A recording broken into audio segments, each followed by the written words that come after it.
Untuk apa kita pergi dari kebisingan kota? Untuk keindahan alam? Untuk menantang diri?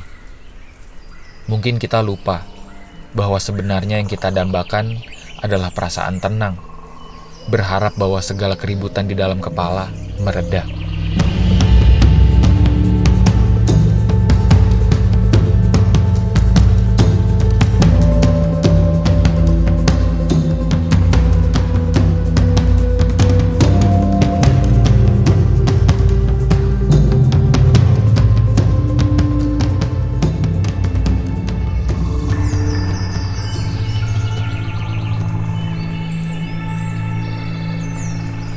Tipisnya angin yang bisa menembus pepohonan memperparah lelah. Atur napas. Baru beberapa puluh menit berjalan, Gento sudah minta istirahat. Badannya kaget karena sudah lama tidak mendaki, katanya. Setelah sedikit tenang, saya dan rombongan kembali menyusuri rimba. Suara alam memanjakan telinga, menghilangkan segala praduga buruk terhadap gunung ini. Jalurnya ketutup. Tutup ya? Iya, jalurnya ketutup. Ini Oh, kayu roboh. sana. Selain obrolan kami yang sesekali, hanya ada suara hutan. Angin membelai ranting pohon, burung-burung sesekali berkicau, ragam hewan lainnya di kejauhan. Tenaga di tubuh melemah, tapi hati menguat. Hatilah yang mentransfer energi pada kaki. Ini string line masih utuh, malah sudah menyatu dengan pohon. 2018 nih. Dari 2018 sampai saat ini masih utuh.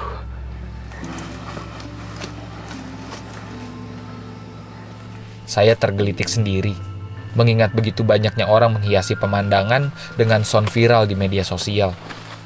Padahal, suara terbaik adalah suara hutan itu sendiri.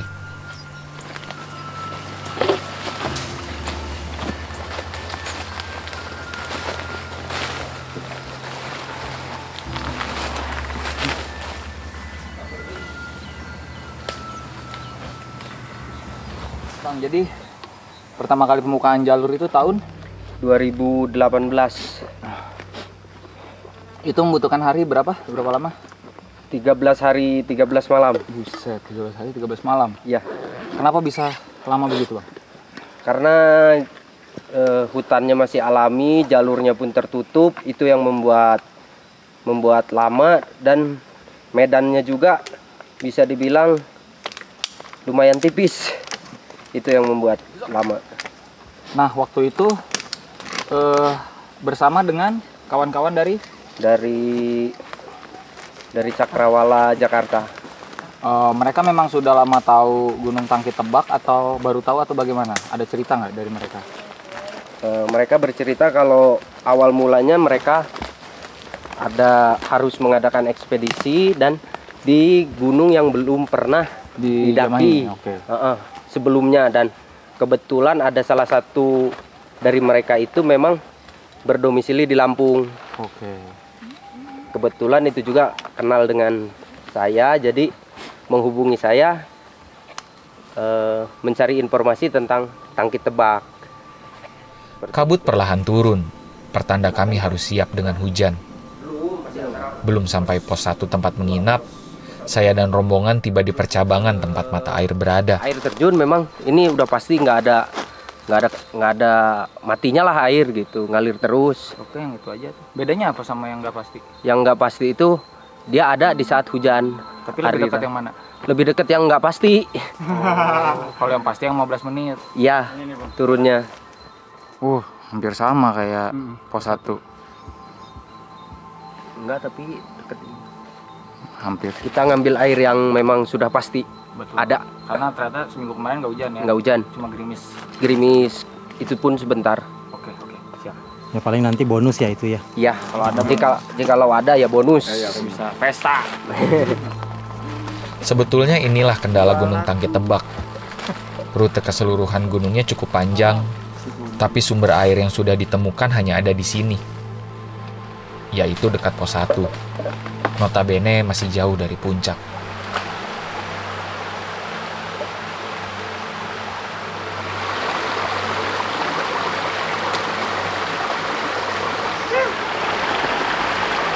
Jangan salah pasang.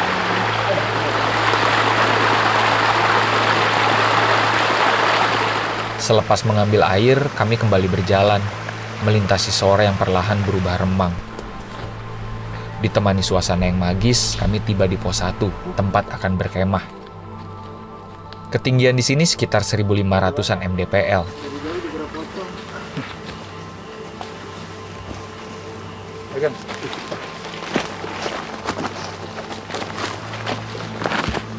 Pos 1 nih bang? Ya. Oh, luas juga. Selamat datang di pos 1. Bang, berarti mulai besok itu sumber air sudah tidak ada lagi. Kalau udah secara trek, secara jalur. Secara jalur mungkin di dekat pos 1 sini terakhir ada jikalau ada hujan, itu jalur air tahunan lah Tapi seperti kalau itu. mendekati puncak udah nggak ada ya. Terdengar suara air, sumber air, tapi sangat luar biasa jauh, Terjal kali. terjal. Mungkin bisa tapi butuh perencanaan. Iya, betul. Oke kawan-kawan, kita udah tiba di tempat yang akan direncanakan ngecamp, yaitu pos 1, ketinggian sekitar 1.510-an mdpl. Kawan-kawan juga sedang memotong ranting-ranting yang sudah tumbang jatuh dari pohon ini, dan ranting-ranting kering. Beberapa sedang ngambil-ngambilin pacet dari kaki karena memang banyak sepanjang jalan, wajar. Wow, balapan pak. Tuh. Oh iya. Gede-gede lagi di sini. Itu. Pacet ya. Pacet. Nggak ketahuan, taunya udah jatuh, dia udah gede tadi, tapi udah langsung kita tepak. Kata embok juga kan kalau Oh, satu mah. iya pakai anu katanya, Pakai apa? pakai bako. Oh, itu buat ininya. Biar, Mesinnya ya. biar nggak ini, biar tidak kawannya tidak ke situ. Iya, biar karena kalau biar- ke satu baunya ya. bolongan, kawannya ke situ. Ikutin ya. Iya, benar. Hujan dan angin, jadinya pohonnya tumbang. Macet lebih banyak.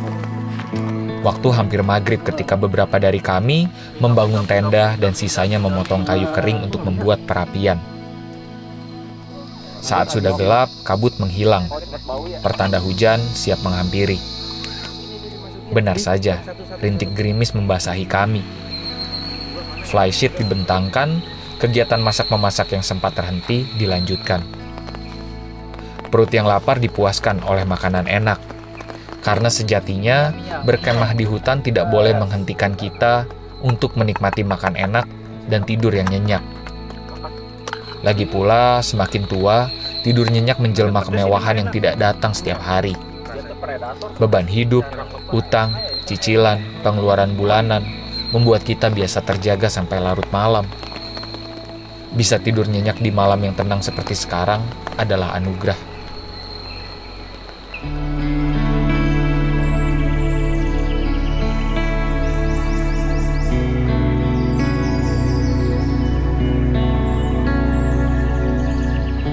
Ini sudah sekitar jam 6 pagi. Kita tidurnya termasuk nyenyak ya semalam, mayoritas dari kita. Saya sendiri tidur dari jam 9 malam udah tidur. Kita akan melakukan perjalanan sebentar lagi setelah sarapan pagi dan mengambil air. Jam 6 alarm berbunyi. Pagi menguning. Meski hutan terbilang lebat, tapi cahaya mentari mampu menembus rongga pepohonan. Kami bersiap lebih cepat. Hari ini akan menjadi perjalanan panjang. Di antara kami hanya Gento yang bersantai. Dia memutuskan untuk tinggal di kemah saja. Ya, dari segi teamwork bukan sebuah kesalahan. Karena toh beban yang harus tim pikul hanya sampai sini. Kedepannya cuma perlu membawa tas kecil untuk menggapai puncak. Dari segi kesadaran diri pun yang dilakukan Gento juga baik. Sadar kapasitas dan tidak memaksakan adalah langkah awal untuk menghindari bahaya. Misbah memperkirakan kami akan kembali ke sini malam hari. Itu berarti air harus sudah siap sedia untuk masak. Kemana bang? Mau ngecek sumber air yang terdekat, Iya, siapa tahu ada tapi potensi belum bisa dipastikan ada. air yang bisa di Apa mau sekalian membawa Wadahnya? satu? Iya.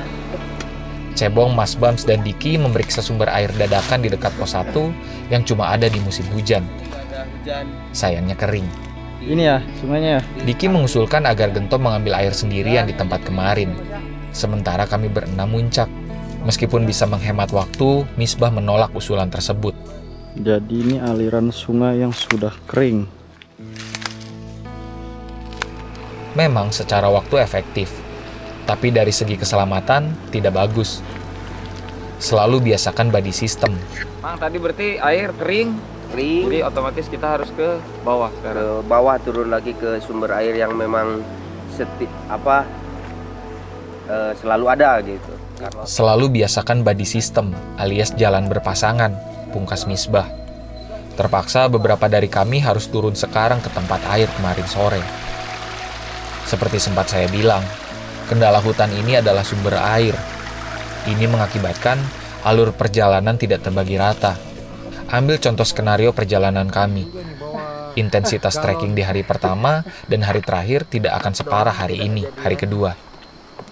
Karena di hari pertama dan terakhir, pendaki harus berada di pos 1 yang dekat dengan sumber air. Jadi, utang perjalanannya cuma dari desa ke pos 1 dan pos 1 ke desa.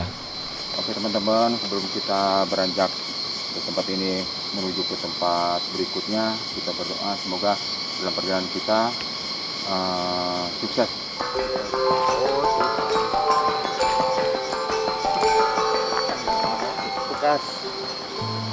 Bekas pemburu ya? Iya, Oh, buat? jebakan hewan. Oh, Rusa itu zaman dulu. Semua tugas sudah dibereskan. Jam 9 pagi kami mulai berjalan meninggalkan campground. Satu walkie-talkie dipegang Gento, pasangannya dipegang Diki, agar tetap bisa memantau satu sama lain. Terbilang perawan sekali nih dari kemarin. Yang baru disadari, di hutan ini banyak sekali pohon besar. Saya tidak bisa menilik usianya, mungkin sudah ratusan tahun. Seperti ini. Namun yang pasti banyaknya pohon besar menjadi penanda pembalak liar tidak sampai ke sini. Entah karena faktor adat atau karena kepercayaan. Tapi saya bersyukur hutan Gunung Abung begitu asri. Jalur sarang babi ini. di sini, Bang. Letaknya. Iya. Memang sarang babi ya? Ya dulu pas ada yang kelompok yang naik itu kebetulan di tengah-tengah jalur ada sarang babi. Makanya dibuat seperti di peta itu. Kami tiba di tanjakan Timnas. Dinamakan begitu karena pernah ditemukan sepatu bola yang entah milik siapa, kata Cebong.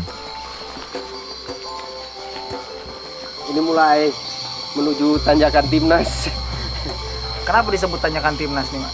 Karena ada sepatu bola yang sudah rusak di atas. Ada yang tertinggal. Iya. Punya Bambang Pamungkas bukan?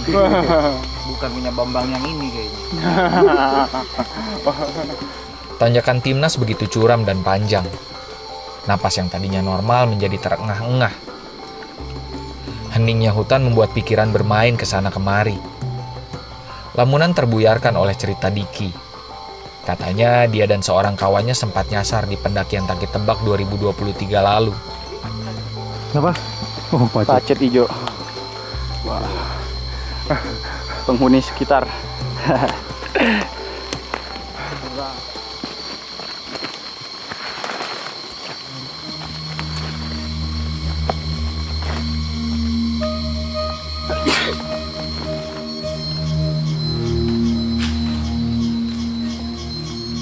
Misbah mengernyitkan dahi. Saya tahu, walau Misbah tidak bicara, dalam hati dia heran kenapa Diki waktu itu tidak mencoba bernavigasi darat. Bukankah itu pelajaran paling awal yang diajarkan ketika diksar? Seringkali kami harus berhenti melangkah, menunggu Cebong dan Mas Bams yang berada paling depan membuka jalur. Tidak disangka, Mas Bamslah yang paling kuat di antara kami semua. Bakat alami menjadi seorang ekspeditor. Cerahnya hari sesekali hilang, berganti dengan kabut yang mondar-mandir. Setelahnya kami melalui hal yang paling menyebalkan dari sebuah hutan bagi saya sendiri, yaitu jalur rotan. Pohon rotan mudah sekali melukai, namun sulit sekali melepaskan. Persis pasangan toksik.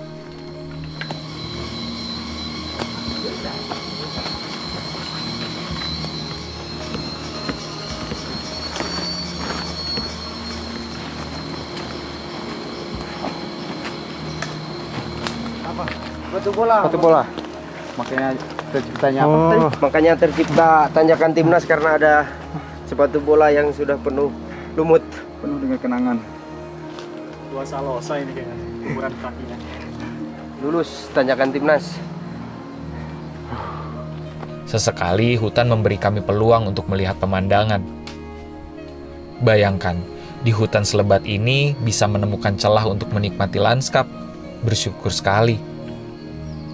Sambil mengistirahatkan lelah, kami sedikit berbincang, mencairkan suasana. Cipta Mulia itu rata-rata orang Sunda banyak. Ya dominan, orang Sunda, Jawa Katanya gitu ya.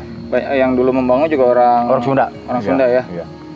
Terus Mang Bem tuh saya lihat banyak sekali hasil lukisan di rumahnya itu, berarti mata pencariannya emang seniman, seorang seniman. Ya, kurang lebih begitulah ya. Begitu. Biasanya memasarkan karya seninya di mana, Mang Bem? Biasanya sih ya lewat via app, WA gitu. Emang kebanyakan malah orang-orang jauh yang mesen gitu. Terus kalau sering juga dapat orderan mural atau Mural ya. Kebetulan kalau mural kebanyakan juga untuk apa TK gitu. Oh, untuk TK, Ya, untuk TK, sekolah mau maksudnya. sekolah ya. Kalau untuk ke rumah juga ya pernah gitu. Pernah ya. Cuman lebih banyaknya ke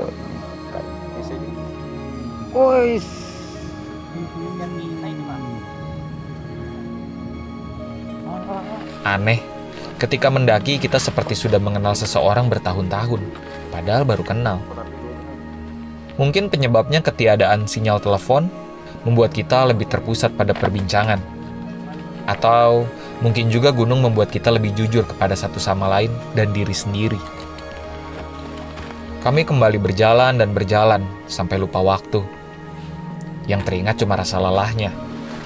Seberes kaki melumat terjalnya jalur, sekitar pukul 11:30 siang kami tiba di pos 2. Ketinggian sudah 1900-an mdpl.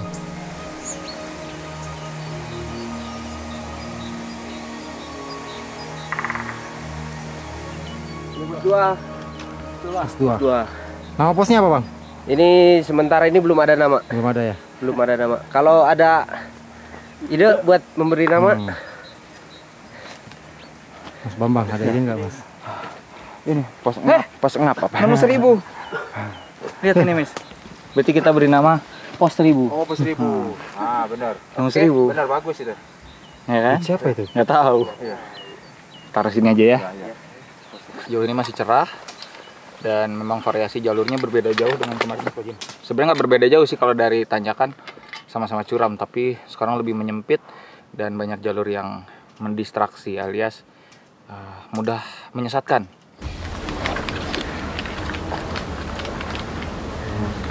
kalau naik ke sini ya cuacanya seperti ini. Panasnya hanya selewat. Ini juga sebenarnya jalurnya rata. Rata-rata tanyakan. Mengingat puncak Tangkit Tebak berada di ketinggian 2100-an mdpl, tentu sudah tinggal sedikit lagi, ya kan? Jangan senang dulu. Gunung ini memiliki variasi jalur naik turun. Perjalanan masih teramat jauh. Bayangkan saja, saking luasnya pegunungan sampai masuk 2 kabupaten, Lampung Barat dan Lampung Utara. Menurut Cebong, itu juga yang membuat administrasi gunung ini sedikit sulit. Tiap wilayah ingin mengakui, tapi pertanyaannya, wilayah mana yang paling mengurusi?